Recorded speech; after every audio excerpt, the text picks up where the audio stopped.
Bueno, estimadas hermanas y estimados hermanos, Dios les bendiga, bienvenidos a esta nueva clase del curso que vuestro servidor está impartiendo, Historia de las Reformas en el siglo XVI. Causas, inicio, desarrollo y legado. Bueno, les saluda, insisto, su servidor, Andrés San Martín Arrizaga, desde Temuco, Chile, en nombre de Identidad Luterana y de escriturayverdad.cl. Sean todos bienvenidos. Bueno, a ver, estamos hoy en la tercera clase. ¿Se ve el PowerPoint? Sí, señor. Ok. Sí. Bueno. Ok, entonces, bueno. Todavía precisamente para hacer un análisis un poco más detenido al respecto, hay que analizar el cristianismo previo a las reformas. Y insisto en cristianismo entre comillas.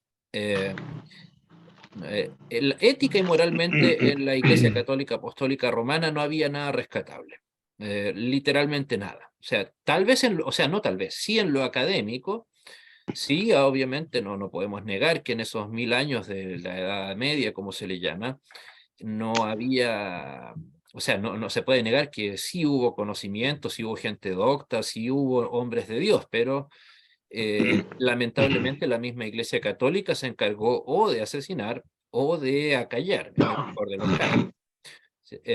Entonces no es que podamos decir era una iglesia, digamos, que simple y sencillamente estaba eh, boyante de amor al prójimo, o de mejorar la sociedad que le rodeaba, sino solamente qué es lo que le interesaba. ¿Moldear la sociedad? ¿Qué cree usted? Moldear para bien. Intimidarla. ¿Perdón? Intimidarla, ¿no? Que decía. Intimidarla, pero eso se hace a través de qué? Pues de las mismas situaciones, digamos, de que no tenían salvación, que estaban condenados, que estaban en el Pero purgatorio. dominándola, y dominándola en ese Dominándola sentido, claro, y lo con que la usted autoridad del bien Papa. menciona, usted menciona eso, claro, en efecto, intimidándola vía el temor, que haciendo un breve paréntesis, espero me disculpen, pero por ahí me preguntaban algunos alumnos que si todos estos, ya que hace poco murió su santidad Joseph Ratzinger, si es que él había renunciado al papado por los casos de pedofilia. ¿Qué opinaba yo al respecto? Y la verdad que desde que supe del tema, mi respuesta fue un rotundo no, no fue por eso. Insisto, eso es algo que solamente va a conocer el señor Ratzinger, obviamente, pero ¿por qué no? Piénsenlo de la siguiente manera. ¿La Inquisición en qué siglo comenzó a funcionar? ¿Siglo tercero? No. Nunca tanto. No, antes. Formalmente, como con el nombre Inquisición, en el siglo XIII. Siguió funcionando a plenitud en Europa, pero especialmente en España, hasta 1807. Esta institución, precisamente las palabras que mencionábamos recién, quemó, asesinó, ejecutó, expulsó, etcétera, a cuanto disidente pudo. No tuvo el más mínimo escrúpulo, por lo tanto, la Iglesia romana, en matar gente durante cientos de años. ¿Creen ustedes que le va a importar unos lamentables casos de pedofilia que no afectaban a la totalidad de la Iglesia Católica? Yo en lo personal creo que no. O sea, ¿cuántos atisbos de un verdadero arrepentimiento por los crímenes de la Inquisición han existido? Esto, por mucho que decían que Karol Wojtyła era un revolucionario, que él estaba pidiendo perdón por muchas cosas, pero no hay un solo documento en donde él haya demostrado cambiar de opinión. Entonces, en ese aspecto, digamos, yo no le daría tantos bonos al Vaticano en el sentido de que hicieron renunciar a Ratzinger precisamente a causa de los horribles casos de pedofilia, porque, insisto, la Iglesia Católica cometió crímenes durante siglos y no les importó en lo más mínimo. Perdió gente a causa de eso, o sea, no gente, millones de personas, países completos los perdió a causa de su delito y no les importó en lo más mínimo. Entonces, casos puntuales, aislados, no vamos a mezclar aquí a toda la Iglesia Católica en estos horribles casos que ocurrieron. Y entonces, ¿por qué les iba a preocupar tanto algo puntual ahora en pleno siglo XXI? O sea, ha hecho cosas Pues, durante mucho más pues, tiempo tan o más horribles, entonces difícilmente les iba a preocupar lo que sucediera ahora. Y bueno, profesor, pues sí, precisamente decían que eran tres causales generales, pues desde luego más las que tú enuncias, ¿no? Que eran una de las causales porque él permitió la pedofilia y pederastia, más lo que fue el homosexualismo que había interno, y adicional, que era que no estaba de acuerdo que con tanta hambre que existe en la tierra, con los recursos que tiene el Vaticano, perfectamente lo podrían solucionar. pero eso más allá Esos son de los, ser el típico, pero pues digamos, usted que discurso lo conoce interno. más estudioso, pues sí, exacto. Pues lo que ventila y uno de pronto pues no averigua, no investiga como si lo Sí, hace pero otra ¿cuándo cree persona. usted que el Vaticano tenía más recursos? ¿Hoy o hace 100 años? En porcentaje. Yo creo que hace 100 años. Exacto. Entonces, en efecto, o sea, si se trata de la riqueza, al contrario, ha disminuido. Claro, no al nivel de lo que Mm, vamos a ver más adelante de lo que era el siglo XVI, pero la Iglesia en lo económico, en lo político, el Vaticano del 2020, en este caso 2023 ahora, está lejos de ser el Vaticano más poderoso que usted pueda encontrar en la historia. Lejos, lejos. O sea, no para nada, de ninguna manera. Y bueno, correcto. pese a que los papas, pese a no ser infalibles, doctrina que recién comenzó a regir en el 1800, imagínese, eh, estaban lejos de ser guías y no eran más que ciegos guiando a otros ciegos. O sea, habían, Ujú. ¿por qué no decirlo? Locos, cuando digo locos lo digo en el sentido psiquiátrico del término, personas con evidentes problemas psiquiátricos, pero peligrosos. Evidentemente no es un crimen tener un problema psiquiátrico, pero sí dañar a la gente. Y estos papas no tenían el más mínimo escrúpulo en dañar a su gente, en tener a su gente, en este caso sí, muerta de hambre, con tal de que todos se lo dieran a la Santa Madre Iglesia. Eh, entonces, pero finalmente esos mismos papas, por comillas locos, eran los que beatificaban a otros locos. O sea, una Mm, suerte de rueda giratoria, por eso lo describo así, ciegos guiando a otros ciegos. ¿Quién iba a decirle al Santo Padre, usted está equivocado? Juan Jos lo hizo y como vimos, terminó en la viera. Y él es solo uno de tantos otros ejemplos, ¿no? Y Profesor, bueno, usted que es tan estudioso, perdón, si es que hablaban de que pues las profecías de Nostradamus hablaban también de y que era bíblico, no recuerdo, una vez me lo dijeron, pero no estoy seguro, que iban a existir los dos papas. O sea, ¿por qué? Porque uno retirado y el otro en ejercicio. La única forma de, digamos, a que asista otro papa es que hubiese muerto. E inclusive se habla y se ha estado rumorando de que el Papa Francisco quiere renunciar porque está muy enfermo. es que bueno, eso sí puede ser una muestra de que en efecto el Vaticano algo ha cambiado, pero solo en su discurso, insisto. Se habla mucho de que tenemos Ujú. un papa más cercano a los pobres, pero ¿dónde está esa cercanía? O sea, como lo que usted mencionaba, las riquezas del Vaticano siguen ahí muy bien guardadas en el Vaticano. Eh, no creo, no me imagino, o sea, más allá de un simpático discurso, y hasta por ahí nada más, de lo de simpático, el señor Bergoglio no, qué gran revolución ha hecho. O sea, muchos, no sé, por eso me sorprende tanto cuando incluso evangélicos, ecuménicos, me hablan de este nuevo papa con estos nuevos aires, estos nuevos bríos que le está dando a la Iglesia Católica. Pero ¿qué cambios ha hecho? Lo que usted decía que incluso se había reunido con la iglesia ortodoxa, o sea, con el paganismo. O sea, se ha acercado al paganismo, eso sí, sin duda.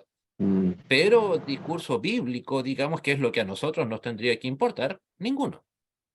O sea, porque más allá, ok, más allá de decir que la iglesia es de los pobres, ok, bueno, eso lo han dicho decenas de papas, pero no lo ha concretado ninguno.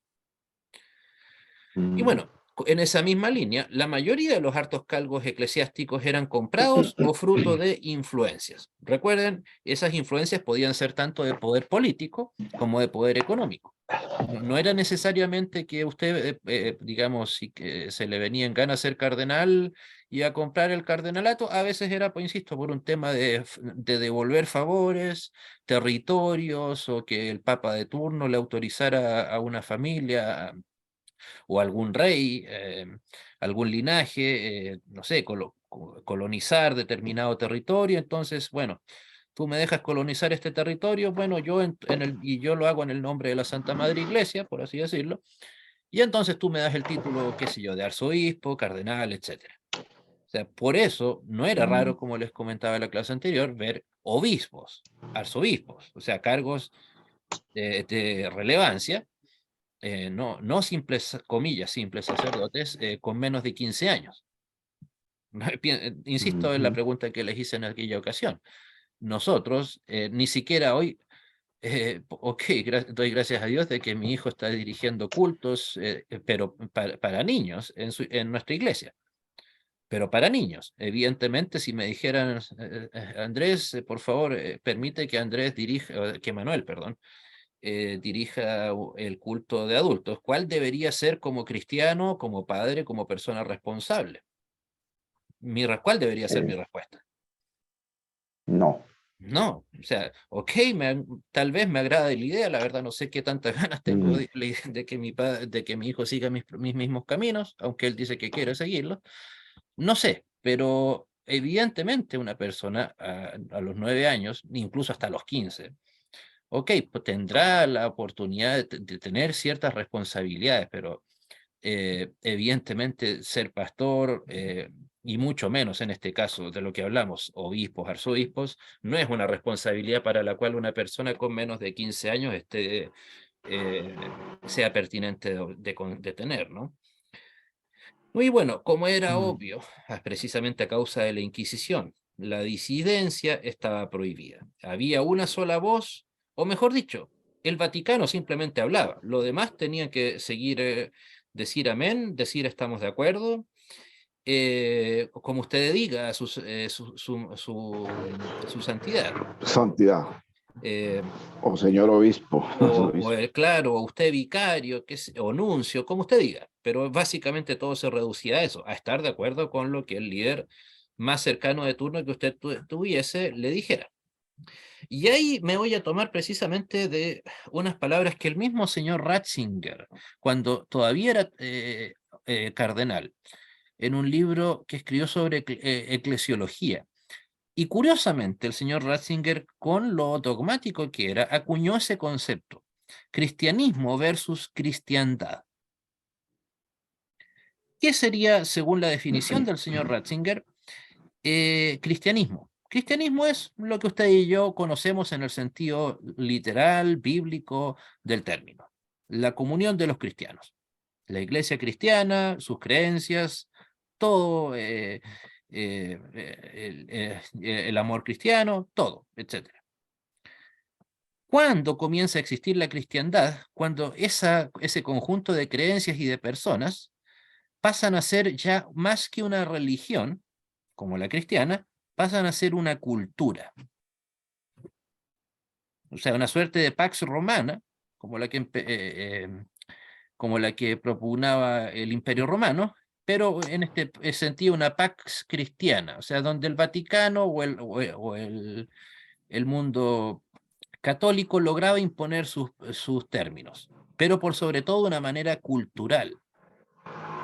Entonces, curiosamente, el señor Ratzinger reconoce que cuando el cristianismo se convirtió en una cultura, más que en una religión, y por cierto, en el sentido bueno del término religión, ustedes seguramente saben, ¿no? Siempre se suele mirar con desdén la palabra religión, pero no tendría por qué ser así. Pero en el buen sentido del término religión, eh, el concepto de cristiandad, insisto, es cuando el cristianismo deja de ser una religión para convertirse por sobre todo en una cultura. ¿Captan la diferencia? Es muy importante que lo hagan, por favor.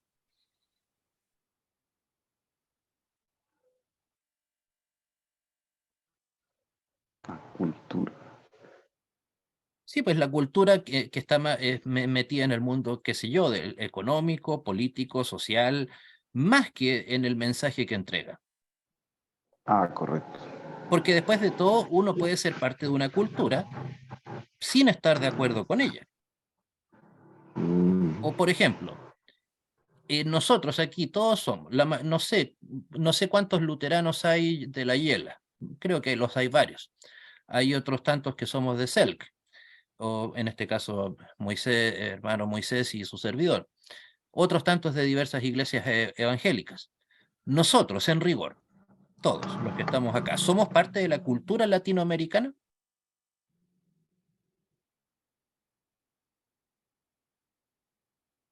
Claro que sí. sí. ¿Seguro? Si usted piensa, si usted tiene que unir la palabra Latinoamérica con la palabra religión, ¿en dónde está el mundo evangélico? ¿Es parte de eso? Nosotros somos una suerte de disruptores del mundo hispanoamericano, latinoamericano. Por algo costó tanto que fuéramos aceptados como ciudadanos, incluso. En el caso de Chile, recién tuvimos derecho, si mal no recuerdo, a enterrar a nuestros muertos en los cementerios a principios del siglo XX. Pero me refiero oficial, de manera, no sé cómo llamarlo, formal. Nosotros somos, es cierto, estamos en el sentido amplio del término cultura, pues, siendo parte de la cultura latinoamericana, pero somos como una suerte de invitados, convidados de piedra. Porque analízalo de esta otra manera. Vaya y pregúntele al obispo o arzobispo de su ciudad, ¿qué tan parte de la cultura a usted o a mí nos va a considerar? Mm, Yo creo que, insisto, solamente como un, ok, se lo permitimos, pero no nos gusta mucho la idea. Acá la cultura la trajo quién, va a decir. Y eso es algo que muchos líderes católicos lo han hecho. La cultura de América la trajo la Santa Madre Iglesia. No los hermanos separados, no los protestantes. ujú. Pero el punto es, a nosotros nos gusta la idea de vivir en un continente en donde la cultura es por sobre todo es por sobre todo católica. A mí no. No, obviamente, pero eso no quiere decir que no seamos parte de Latinoamérica. Ese es el problema Mm, cuando o sea, nosotros somos en el sentido amplio del término parte de la cultura latinoamericana, pero no, o sea, perdón, del continente latinoamericano, pero no de su cultura, porque su cultura, nos gusta o no, me imagino que no, es eminentemente católico romano. O sea, ¿cuántas fiestas asociadas a la cultura latinoamericana algo tienen que ver con el mundo netamente protestante? Solo yo creo que la claro. celebración de la traducción de la Biblia. El mes de la Biblia, sí. eh, Eso creo que es el 28 de septiembre, ¿no es cierto? Así es, así es. Ya. Pero también ahí hay un elemento más cultural que religioso. ¿Por qué? Porque al menos Sí, se sí, así considera, es. al menos se considera de que se toma en cuenta el hecho de que la Biblia del Oso la publica al menos eso hasta donde se sabe, el 28 de septiembre de 1569, si mal no recuerdo. Al menos es un gran aporte cultural, precisamente. Cultural. Pero de ahí a que a los amigos católicos les interese el aporte religioso que haya tenido la Biblia del Oso, obviamente ninguno. Entonces, recuerden, el problema, nosotros no estamos llamados a ser una cultura, estamos llamados a ser una iglesia, una religión, si lo quiere llamar de otra manera. La cultura, insisto, no nos dice nada. Y nosotros, de hecho, podemos, como lo decía, ser parte de una cultura sin necesidad de estar de acuerdo con lo que esa cultura tiene. Chile, por ejemplo, es un país, como Cristian lo sabe, es un país que tiene fama de ser una cultura, de un país con una cultura, como se dice acá, etílica. Buenos para el vino. ¿Quiere decir eso que yo estoy de acuerdo, que me gusta la idea de ser parte de un país en donde nosotros hasta nos, comillas, autopercibimos como que un buen chileno debe ser un buen consumidor de vino?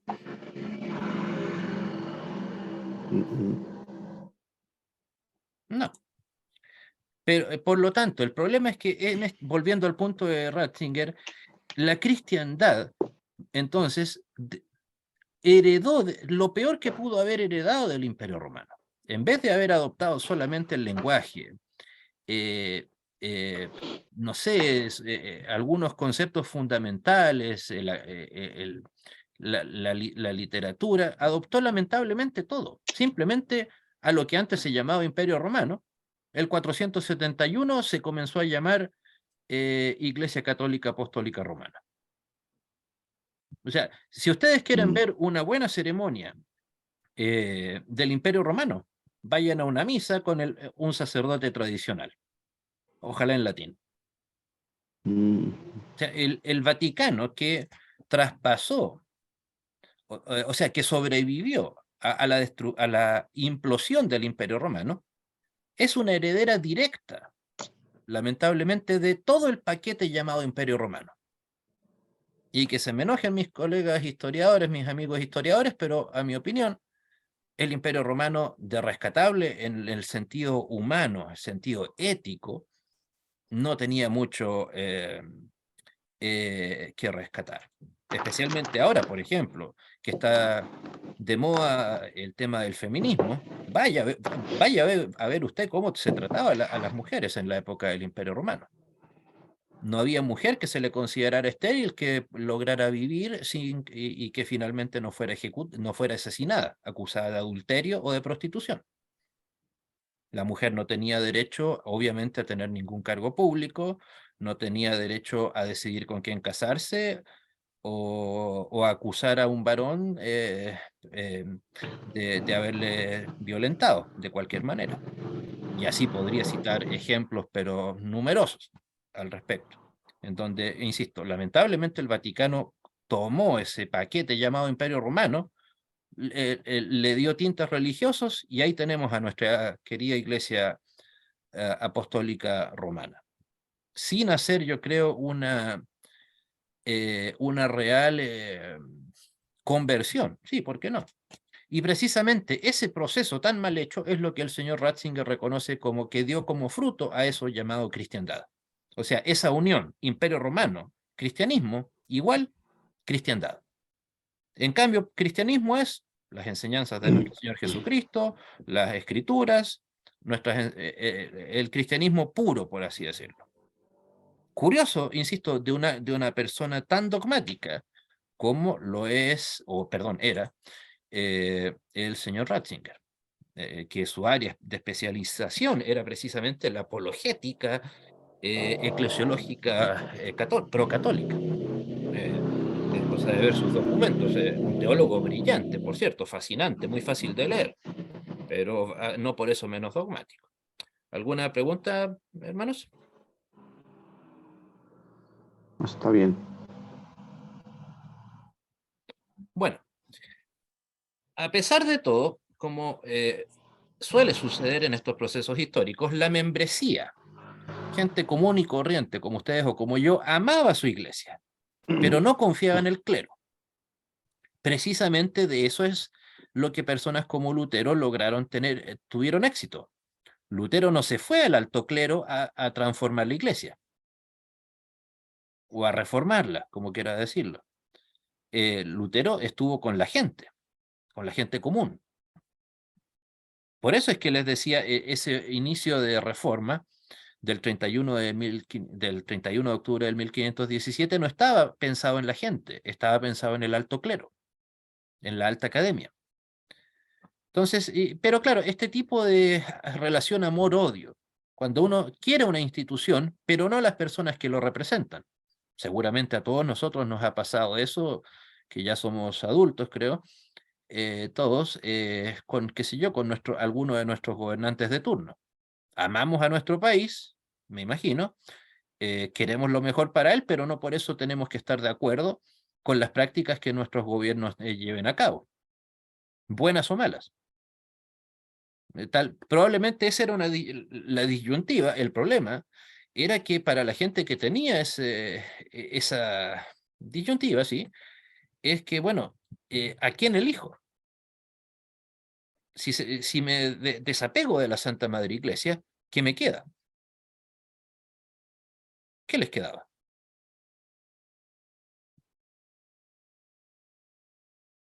Literalmente nada, pues. O sea, era tal vez algo un tanto parecido a los procesos de independencia que hubo desde Estados Unidos hasta Chile y Argentina. Nos sacamos de encima a los europeos, pero ¿qué nos va a quedar? Nos vamos a declarar, o sea, claro, gracias a eso surgieron los movimientos independentistas, pero tuvieron que crear un país desde la nada, hacer el todo tomándose desde la nada. Obviamente fue un proceso mucho más complicado que eso, pero básicamente la idea era la misma. Seguramente mucha gente no quería alejarse del Vaticano, no porque estuviera de acuerdo con lo que pasara adentro de las parroquias o con los líderes de las mismas, sino por temor a qué viene después. ¿Quién va a tomar el lugar de mi padre, de mi sacerdote? Y bueno, precisamente al estar el clero dominado por la codicia, como lo decía, eso se ve en el hecho de que si tú quieres comprarte un cargo eclesiástico, es porque hay codicia en ti, ¿no?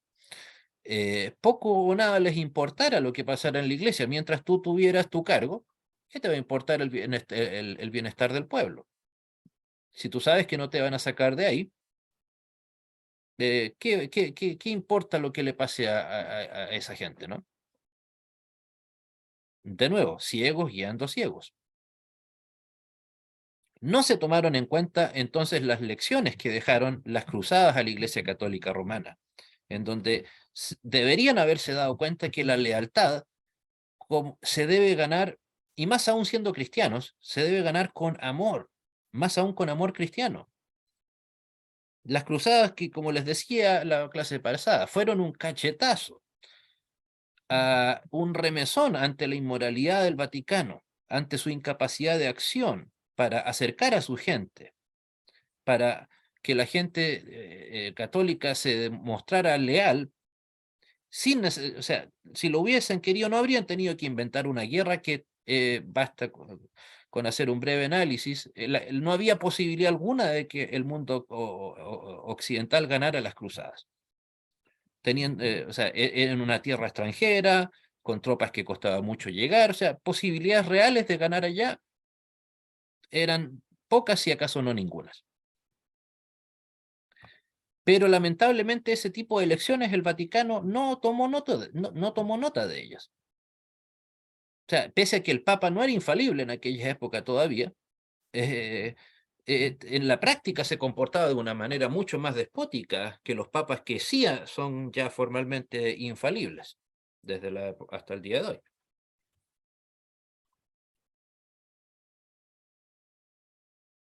Y en Roma, por ende el Vaticano, la prostitución e inmoralidad fluían como alcantarilla abierta. O sea, eso, insisto, de nuevo, lo he leído en autores católicos, autores seculares. No es una idea, digamos, del anticatólico servidor Andrés San Martín. No, es algo que ninguna persona seria que estudie el tema va a atreverse a defender la situación ético-moral del Vaticano en el 1500. O sea, probablemente, claro, como católicos que son, los historiadores católicos van a decir, ok, pero el problema fue que Lutero traspasó la línea, podía haber hecho los cambios desde adentro, podría haber intentado un concilio, muchas respuestas así. Pero nadie, insisto, va a atreverse, sin falsear la historia, para decir, okay, no, si no había nada que mejorar. O sea, las reformas, en ese sentido eran necesarias, pero absolutamente evitables. Hubiera bastado con que, esa frase que está tan de moda hoy en día, que el Vaticano viera los símbolos de los tiempos. Y otra historia existiría. Lamentablemente, o sea, ninguna de estas cosas son una exageración para la gente, sino que era la situación del Vaticano en aquella época. Es que piensen, si es que habían, más aún, recuerden, ¿por qué era posible que pasara esto? Por algo que a veces suele suceder, pasar desapercibido, y es la doctrina del pecado católico. ¿Cuántos tipos de pecados existen para el Vaticano?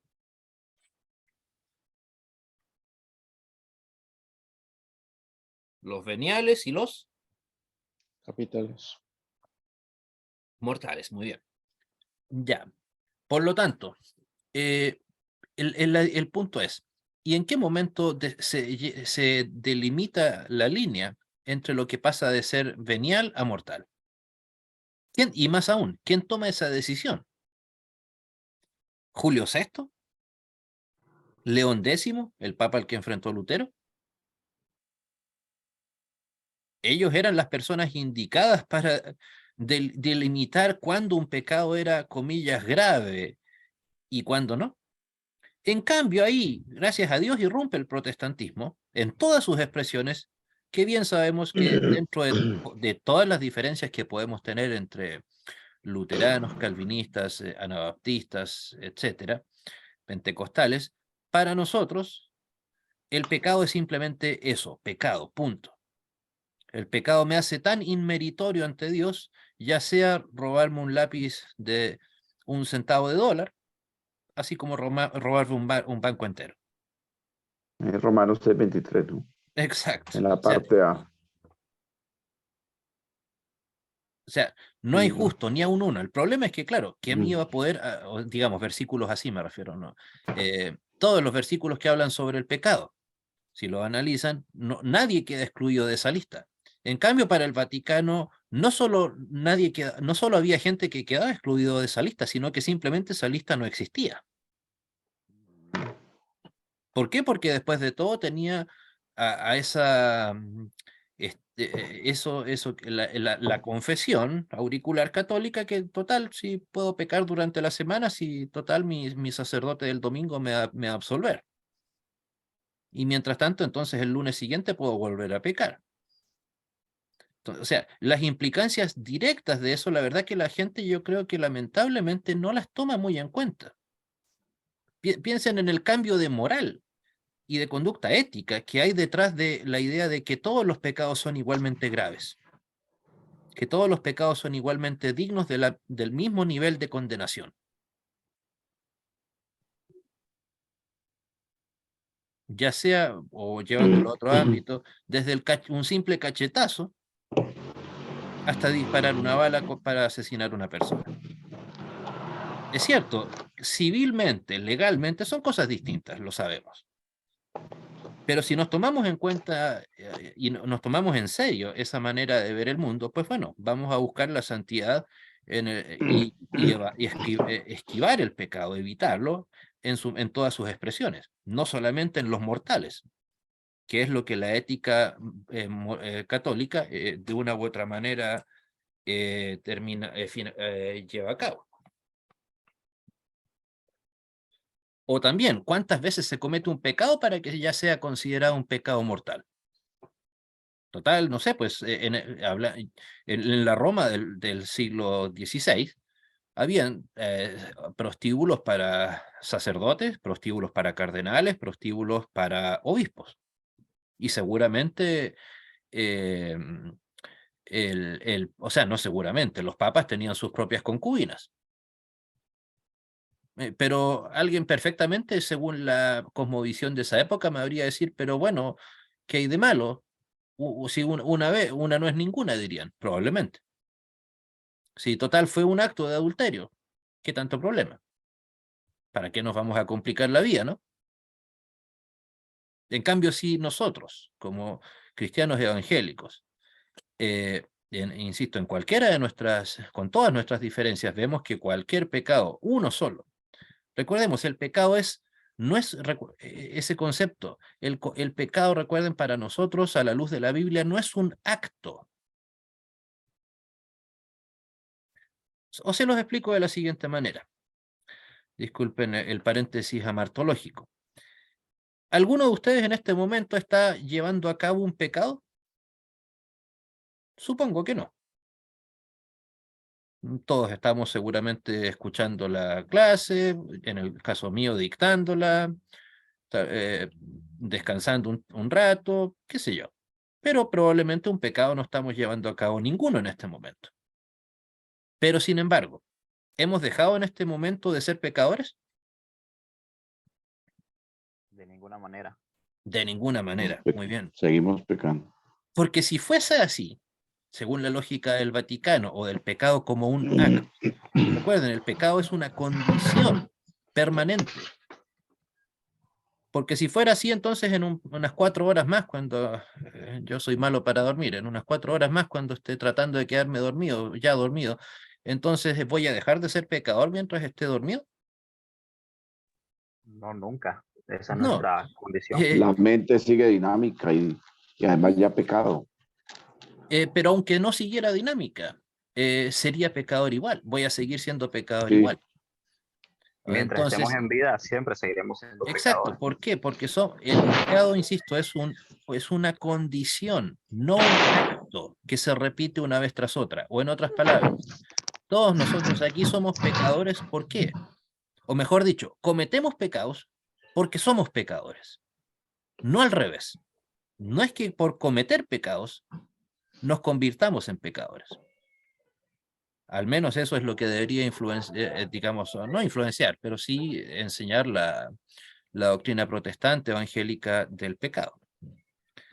Bueno, y como lo decía también, volviendo al punto, pese a todo su poder e influencia, la Iglesia Católica Romana y el papado no tenían mayor poder económico en el 1500. No. O sea, si no es solamente una medida de egoísmo la de comenzar a vender las famosas indulgencias. ¿Por qué? Simplemente porque el Vaticano estaba con arcas vacías. O sea, el Vaticano tenía mucha historia, tenía mucho poder fáctico, como se dice hoy en día, pero una realidad, un presente en aquel momento, básicamente no lo tenía. Y como pueden ver ahí, la peor decadencia de la Iglesia Católica Romana allana el camino a las reformas. O sea, sin ese nivel de decadencia, hay que reconocerlo, digamos, eso sirvió de una especie de fertilizante para que las reformas tuvieran éxito y llegaran a la gente. La figura clave, como lo dice ahí, fue León X. Su nombre verdadero era Giovanni di Lorenzo de Medici. Qué coincidencia, Medici, ¿no?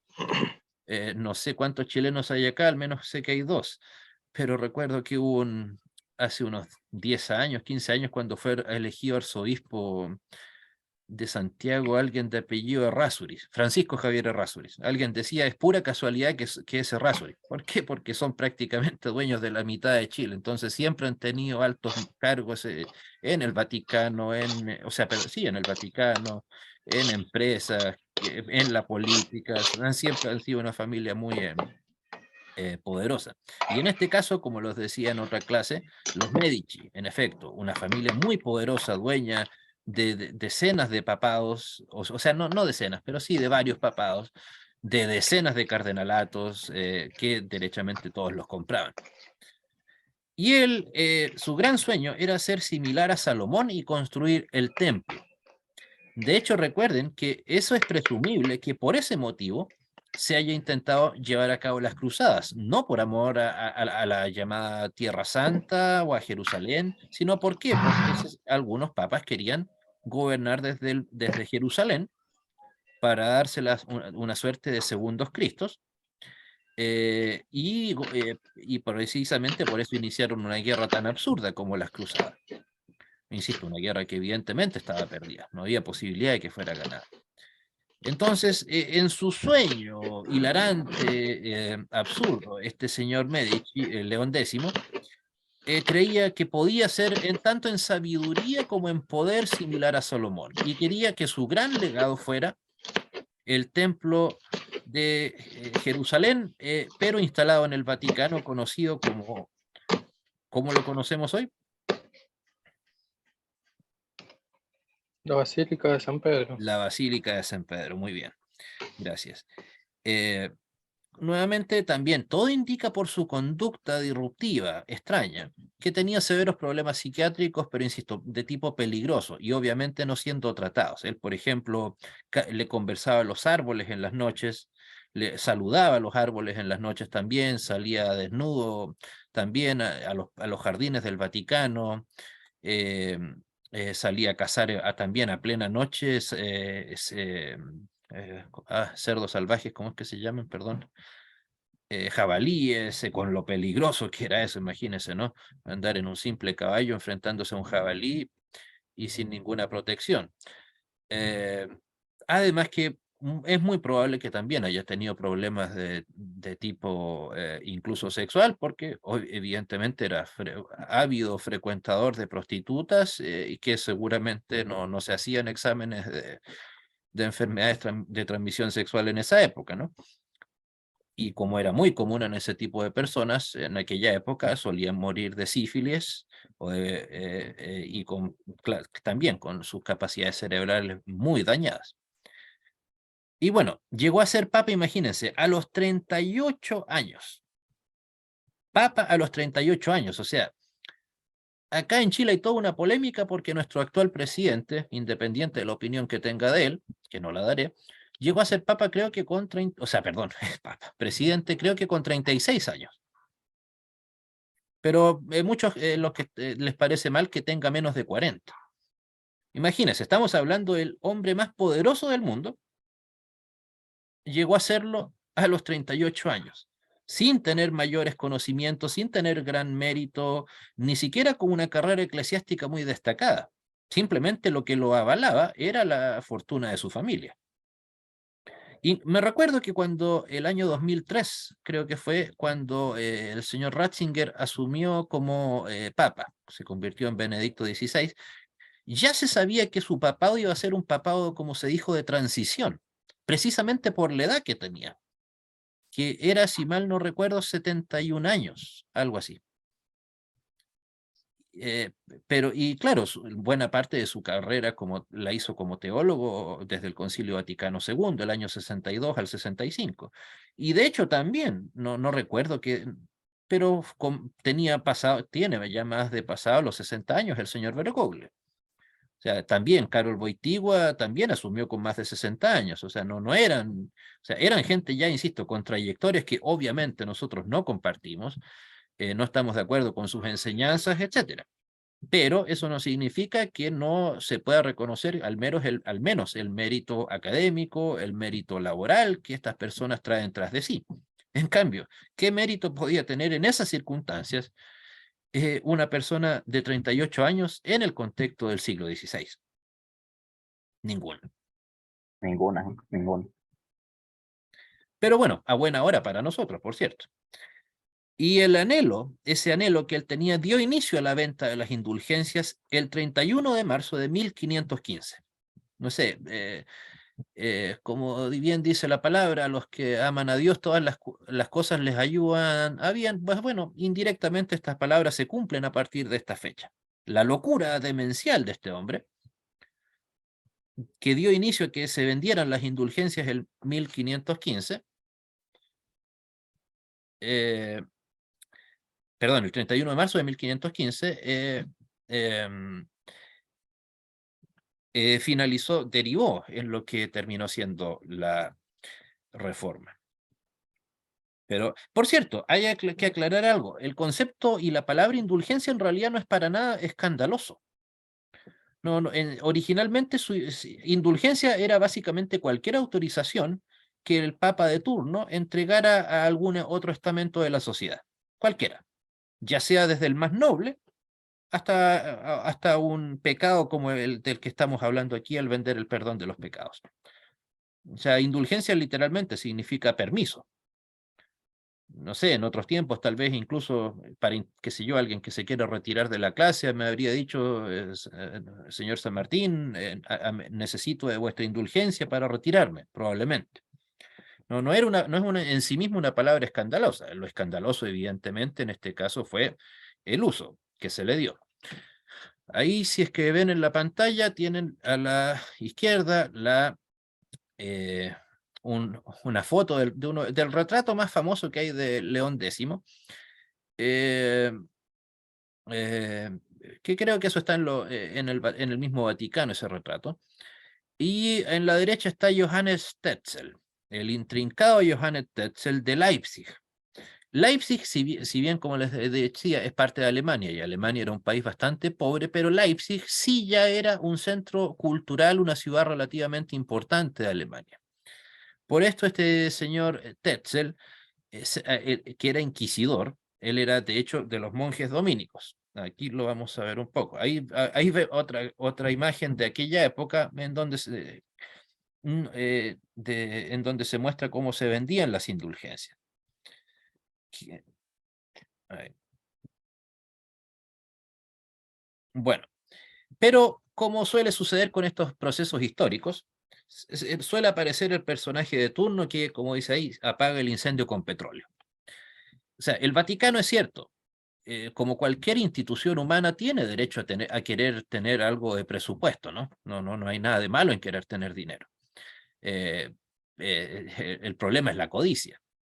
Y entonces, en vez de conseguirlo de maneras honestas, pidiendo el amor de sus fieles, ¿por qué no? O sea, apelando al amor cristiano en sus fieles, podrían haber conseguido muchísimo dinero. Pero se envió a Sachsen, o Sajonia, a vender las indulgencias al inescrupuloso, como ya les decía, Johannes Tetzel. Su fin era convertir la Catedral de San Pedro en la Basílica de San Pedro y remodelar toda Roma. Toda Roma. O sea, siempre la gente tiene la imagen de que el tema aquí era exclusivamente la Basílica de San Pedro. No, se imaginarán que si bien no deja de ser importante, pero exclusivamente la Basílica de San Pedro no iba a meritar un gasto de recursos tan gigante como lo era en efecto cambiarle una ciudad completa. O sea, he averiguado un poco y de hecho la Roma del 1510, antes de que fuera remodelada, era una ciudad bastante sucia, lúgubre, bastante maltrecha, mal cuidada. Y no es un detalle no menor, perdón, que Tetzel era monje dominico. Dominico literalmente significa los perros de Dios. Y por eso es que precisamente fueron los monjes dominicos los que iniciaron la Inquisición. Porque ellos eran los perros que tenían que cazar a los malvados herejes que atacaban a la Santa Madre Iglesia. No, o sea, ahí la dialéctica la supieron utilizar muy bien. Y bueno, durante sus primeros años, inclusive en el mismo 1517, porque si bien es cierto, aunque eso lo veremos después cuando entraremos en la vida de Lutero en un par de clases más,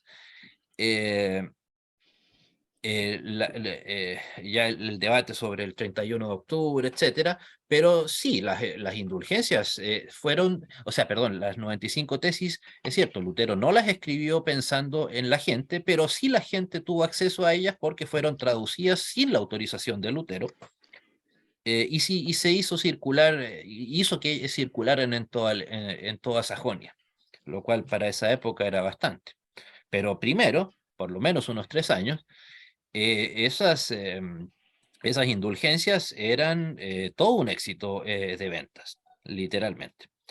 Es que era todo un espectáculo, o sea, y además que imagínense, como les decía, en la ignorancia de la gente de aquella época, si no habías leído Juan 3:16 nunca, y se te aparecía tu líder religioso, más encima, un alto clérigo, y te decía que él ahí, frente tuyo, tenía la posibilidad de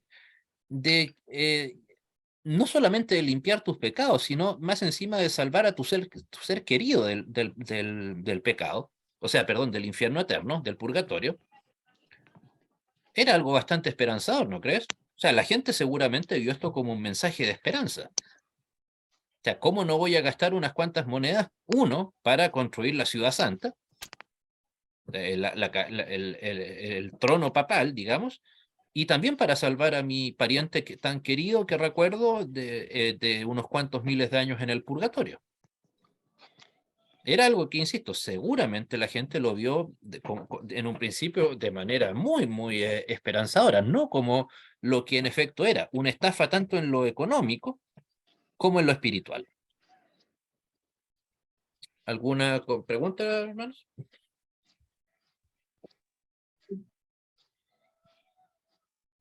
No, ninguna, profe. Vamos bien. Entonces, piensen, o sea, a veces yo he escuchado a veces a amigos evangélicos que dicen, bueno, pero ¿cómo fue posible que esta gente fuera tan tonta, tan boba, para haber comprado así, caer tan fácil en la estafa de las indulgencias?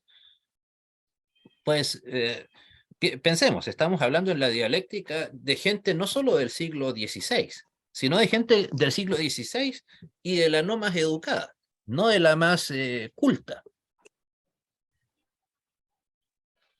Igual hoy en día miramos una situación similar a la que se dio en ese tiempo. Sí, pero al menos ahora tienes a alguien, o vas a encontrar, aunque sea una voz disidente con medios de comunicación de su lado, que te va a decir, te va a mostrar dónde está el error. Correcto. O sea, tienes la posibilidad de salir, si lo quieres así, pero en cambio, ¿qué vas a decirle? No, señor Tetzel, no, no, ¿cómo es que le dicen a los cardenales? No, gran prelado Tetzel. Usted me está engañando.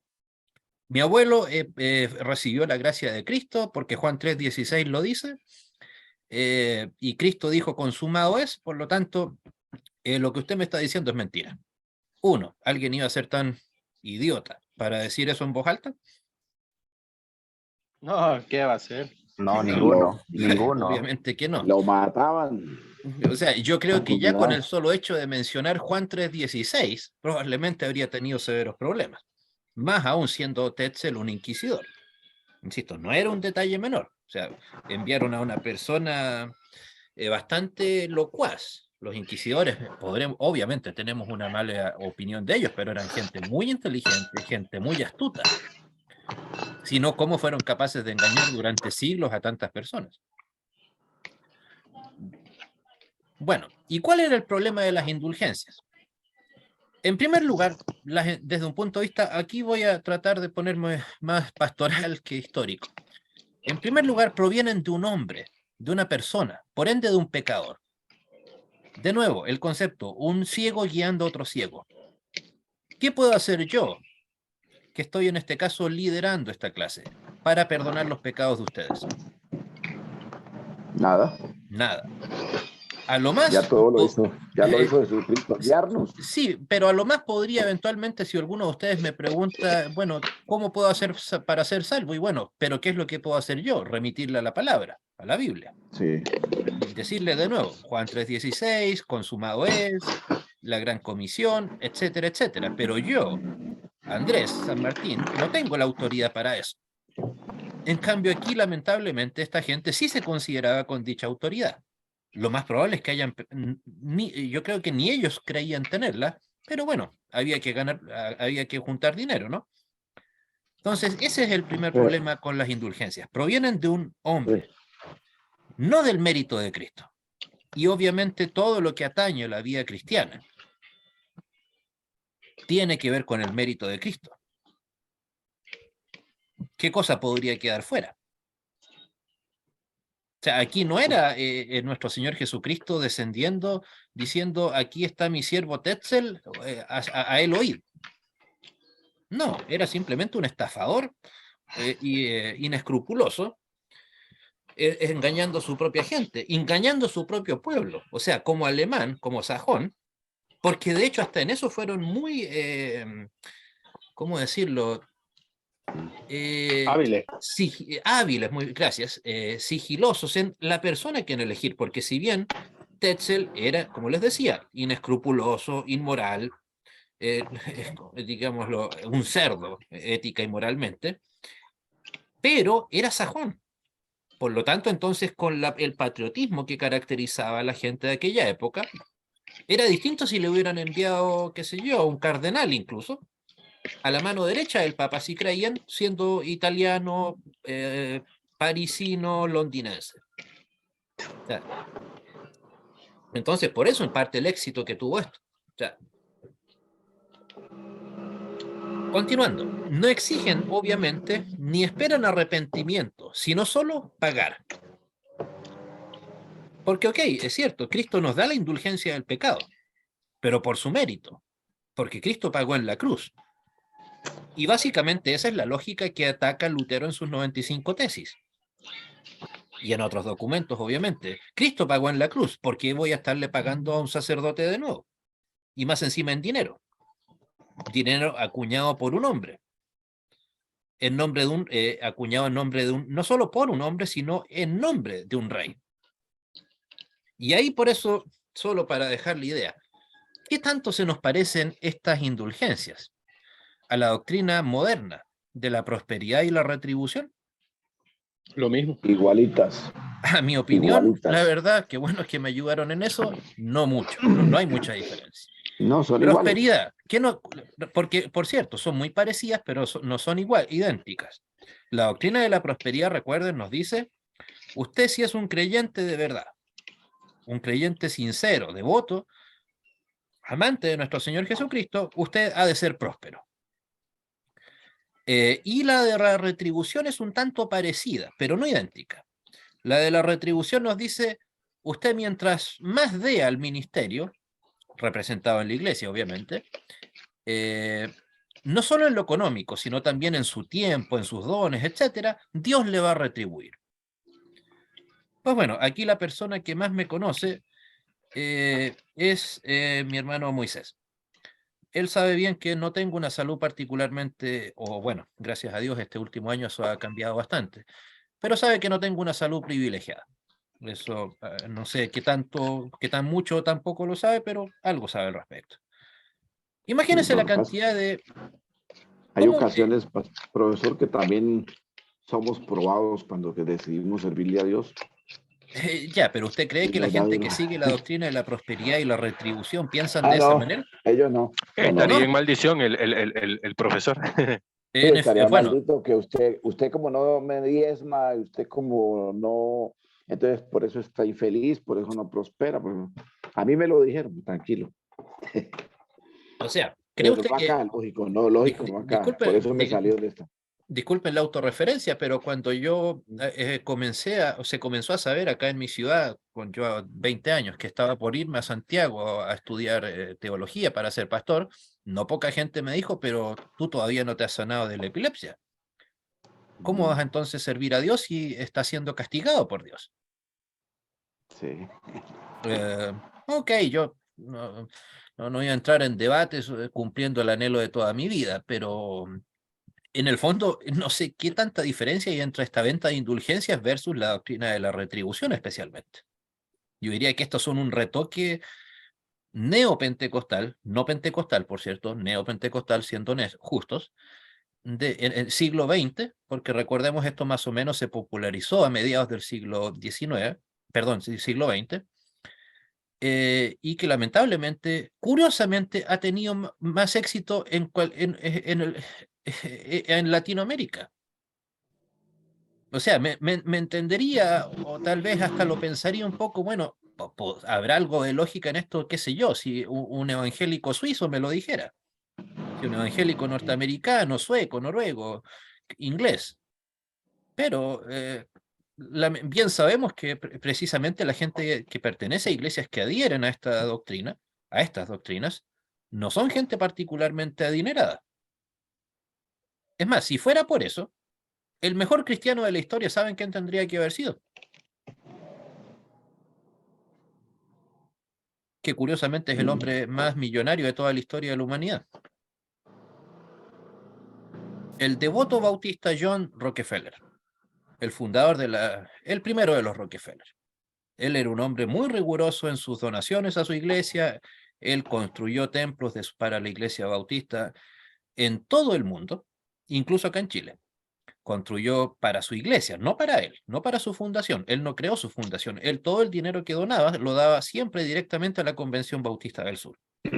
Probablemente nosotros hasta hemos estado frente a templos que han sido construidos con dineros del señor Rockefeller. Pero, sin entrar a analizar las obvias diferencias doctrinales que va a haber entre un luterano como su servidor versus un bautista como el señor Rockefeller, ¿Él era mejor cristiano que nosotros? No, No, No. No, de no, ninguna porque manera. explotaba Existe. también y además es pecador. Claro, o sea, Y era tan, pero el problema, pero ¿acaso no cree usted que la gente que se considera próspera y retribuida no se considera menos pecador que nosotros? sí, claro que sí. seguro. ¿Por qué cree usted Pastor, que cuando en profesor, algunas ocasiones tenía a los 18, 19 años, crisis de epilepsia, me sacaban demonios algunas personas? ¿Por qué? Precisamente porque ellos se consideraban dignos de sacarme demonios, pues. Si no, ¿para qué? ¿Por qué yo estoy dando esta clase? Con mis respetos a ustedes, porque creo que tengo algo que puedo enseñar, algo que puedo entregar. ajá, Sin duda alguna, así es. ajá. Sí. Y en este Profesor, caso, sí, y en este ya que caso, tocas sí, este tema de la prosperidad, pues, bueno, yo tuve la oportunidad de trabajar en ventas con una multinacional que se llama Colgate-Palmolive y se dice que su mayoría de accionistas, bueno, los accionistas mayoritarios, dicen, que son los que más no diezman, sino que 90 diezman. ¿Es cierto? ¿Usted qué sabe? ¿O ha escuchado algo de eso? o sea, De que es en duro algunos, Colgate. en algunos grupos diría yo que insisten más en el tema del diezmo, en otros no tanto.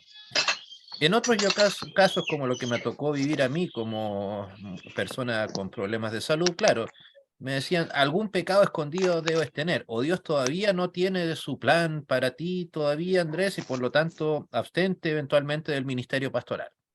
Cosas así, o No, sea, no. no, profesor, mi pregunta es respecto, por ejemplo, el caso de Rockefeller, Ujú. ¿cierto? Que construyó iglesias y todo, bautistas. Yo tuve la oportunidad de trabajar con la compañía Colgate-Palmolive, ¿sí? Y decían pues que los rumores era que ellos diezmaban, 90 diezmaban incluso. La mayoría de los accionistas que era una compañía muy próspera. ¿Tú qué razón tienes, qué conocimiento tienes de eso? De Rockefeller, lo que sea en lo económico, digamos, en sus donaciones, que se diga, va a ser poco. O sea, él no se limitaba a diezmar. No, él probablemente era más el dinero que donaba a su iglesia del que guardaba para sus riquezas. Eso es algo que hasta lo he averiguado en documentación secular, digamos. Él era muy riguroso en eso. No, insisto, no voy a entrar en el debate de diezmo, no diezmo, no, eso no No, es el punto disculpe, acá, profesor, es que pero de que hablan, él sí diezmaba, o sea, ese era el mínimo, digamos, o sea, ya, pero a su vez, él no era solamente, pero por otro lado, él no era próspero solamente porque diezmara, era simplemente porque era alguien hábil para hacer negocios, era inteligente, y bueno, si lo miramos desde una perspectiva cristiana, qué sé yo, tenía el don de Dios para poder encontrar buenos lugares para encontrar petróleo. Encontró lugares en donde la gente ni siquiera encontró, perdón, encontró pozos petroleros en donde gente ni siquiera se habría atrevido a cavar un pozo para sacar agua. ya. Y él fue, insisto, una persona en general en buenas líneas, muy altruista, o sea, él con toda seguridad, más de la mitad del dinero que él en algún momento llegó a tener, lo donó. No solamente para motivos cristianos, religiosos, sino también para escuelas, fundaciones, hospitales, etcétera. Que lamentablemente sus herederos no hayan seguido ese mismo camino, pues bueno, eso ya es, bueno, responsabilidad de cada uno. Bueno, también continuando con es porque da para bastante lo de la prosperidad y la retribución. Piénsenlo, hacen innecesario las indulgencias, el sacrificio de Cristo. Total, yo puedo pagar, pues. ¿Para qué me importa lo que pagó un tal Cristo allá en la cruz si yo aquí puedo pagar con mi monedita? Acá mismo, en Wittenberg, acá mismo en Sajonia. ¿Para qué necesitaba que Cristo dijera consumado es?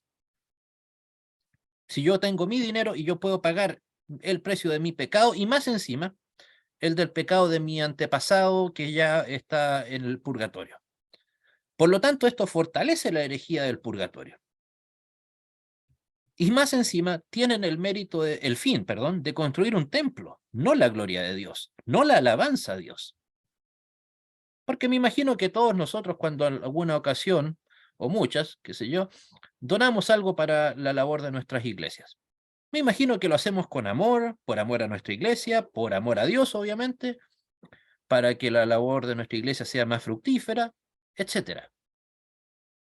Pero no exclusivamente para para poder decir que es que tenemos el templo más opulento de nuestra ciudad. Espero que no, al menos.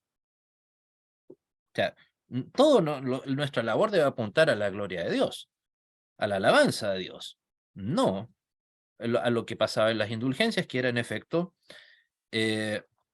lamentablemente, insisto, construir un templo que solamente iba a servir ¿para qué? ¿Creen ustedes que en la Basílica de San Pedro se iba a alabar a Dios? En las paredes del Las- Vaticano reconstruido, ¿creen que se iba a servir a Dios? Es que incluso lo que llama pues, bueno, la misa o lo que da el Papa la da después en la plaza pública. Claro, o sea, a la larga era solamente, terminó sirviendo solamente para eso, para satisfacer el ego de las personas que estuvieron involucrados en eso. Y si no Y hay... no, ¿Sí? sí, y no solo las personas que estuvieron involucrados en eso, porque yo he conocido católicos que son muy pudientes de acá de mi país y su anhelo es ir a ver digamos, de ir al Vaticano, es solo ir a ver nada más. No crea que en ningún momento pasa por ellos, por la mente de ellos ir a adorar a Dios o ir a rendirle culto a Dios. No, solo ver y vienen deslumbrados porque qué bonito que es el Vaticano. Es lo único. Claro, o sea, como un centro turístico, digamos, de que la idea resultó, por cierto. Exacto, exacto, claro que sí. Pero no era precisamente, no es la intención de un templo cristiano, insisto, subirle el ego a una persona cualquiera que ésta sea, ni más aún a un loco, un chiflado como León X, insisto, eso no es algo que amerite mayor debate, así es recordado León X, no es, insisto, una cuestión de sus servidores en contra de los papas, ¿no? Amigo de ellos tampoco lo soy, ni me interesa hacerlo, pero en efecto, insisto, ningún historiador serio va a tratar de defender la situación ético-moral de esta época que hemos estado estudiando. Bueno, ahora no sé si hay, o sea, bueno, en el caso de que las hayan, si alguno tiene alguna pregunta que hacer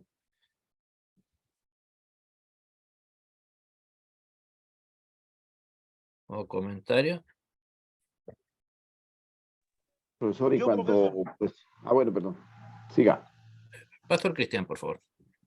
sí, me gustaría que abundase un poco más en su hipótesis de que el Papa León X no sabía leer, que me pareció muy interesante. Bueno, en primer lugar, curiosamente no era un requisito serlo. Segundo, tenía gente que le leía todos sus documentos. Segundo, se imaginará que si tenía problemas, o sea, la misma, para no hablar en tercera persona, la misma enfermedad de la que sufre su servidor en otros tiempos también me habría minado bastante mis capacidades cognitivas, y en esa época también, de hecho, la sífilis causa muchos problemas de tipo cognitivo, insisto. O sea, y también, o sea, no era alguien reconocido como otros papas de los siglos anteriores que eran reconocidos por escribir. O sea, no hay un solo documento que, eso, de hecho, en realidad, a mi opinión, ese sería tal vez el principal argumento de lógica, más que de un documento, algo que yo vaya a encontrar y poder mostrarle. No, él no fue un papa que haya escrito sus propios documentos como generosamente lo hicieron otros. O sea, la bula de excomunión fue firmada o decretada en contra de Lutero en nombre de León X, pero no por León X. La bula Exsurge Domine, eh, que es muy interesante de leerla. O sea, me encantaría que a nosotros nos dedicaran alguien de esa. Pero, insisto, no me sí, en más de alguna ocasión he leído que muchos papas precisamente eran gente absolutamente eh,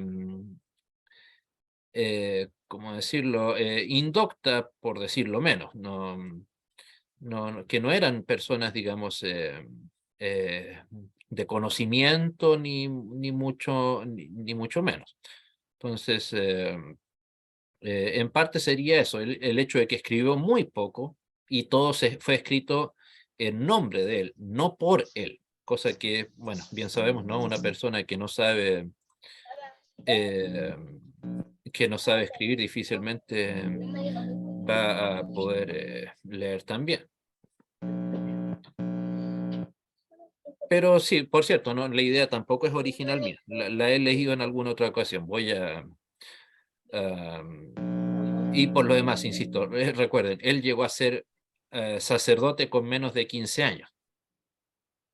En cambio, un católico hoy en día para llegar a ser obispo necesita 15 años de estudio, cosa que claramente el señor León no tenía.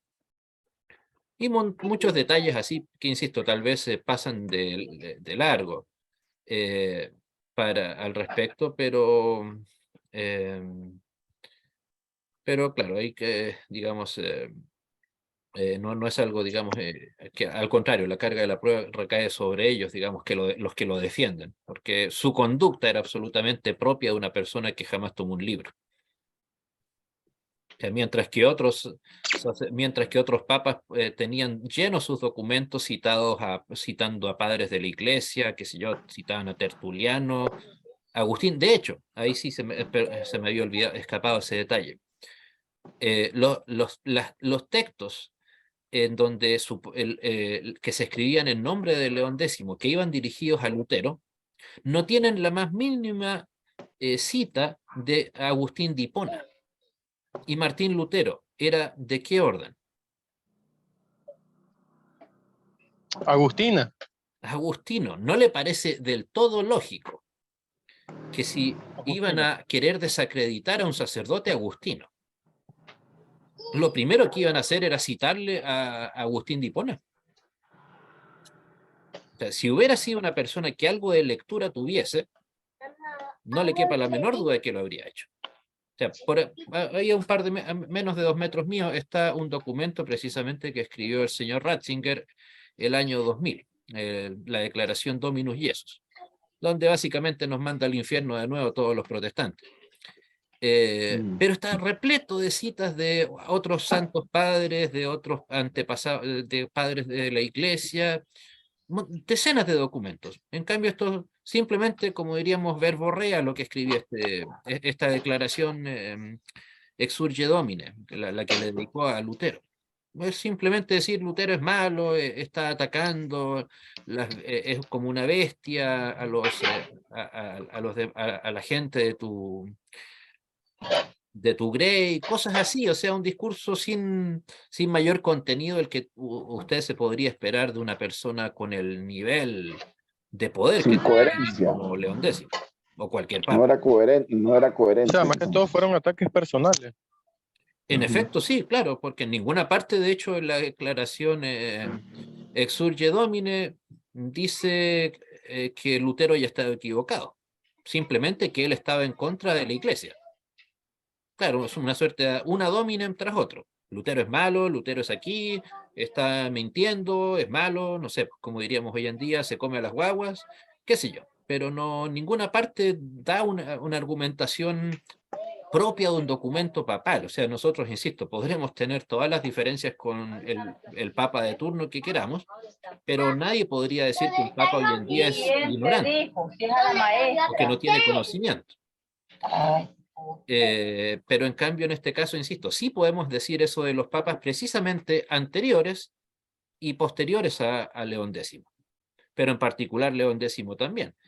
Además que igual, o sea, no hay, insisto, no hay un respaldo de ninguna palabra de León X en otro autor que no sea el mismo, suponiendo que los documentos de León X los haya escrito él, cosa que es más que dudosa, por cierto.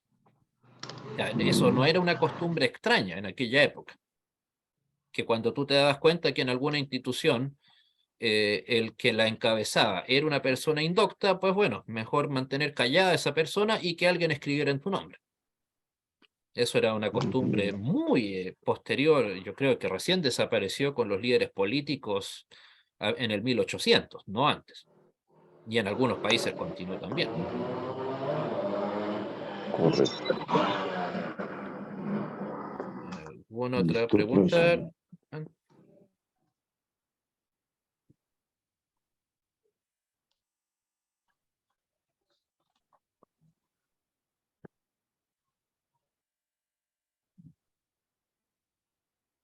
Ok, muchas gracias por sus palabras, hermana Mónica. Bueno, como tarea, aunque voy a enviar el link para que, ya que nos adentraremos a partir de la siguiente cuarta clase, o sea, en 2 días más, le den una miradita a las 95 tesis, que si bien no las analizaremos una a una, obviamente, pero para que las conozcan, pero especialmente el encabezado y las primeras 5 son las más relevantes, de hecho. Aunque también, curiosamente, Lutero no escribió 95 tesis así con el número 1, 2, 3, 4, 5 en adelante, sino que simplemente escribió un documento. O sea, es como la gente que suele creer que la Biblia fue escrita con capítulos y versículos. Fue escrita como un solo texto, simplemente. Cada libro era un solo texto.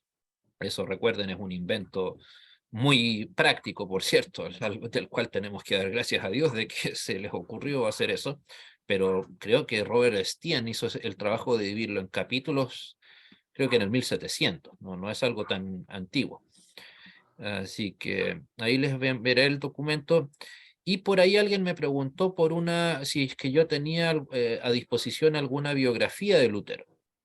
Si bien les enviaré el link en el grupo, la que más recomiendo, que no es una mega biografía como la de García Villoslada, pero sí es una muy completa y muy buena, sin ser, insisto, tan extensa como otras, es la de Roland Bainton, que en castellano simplemente se llama Lutero. En inglés el título es bastante más fuerte, se llama Here I Stand. Aquí estoy, heme aquí, podrían traducirlo algunos.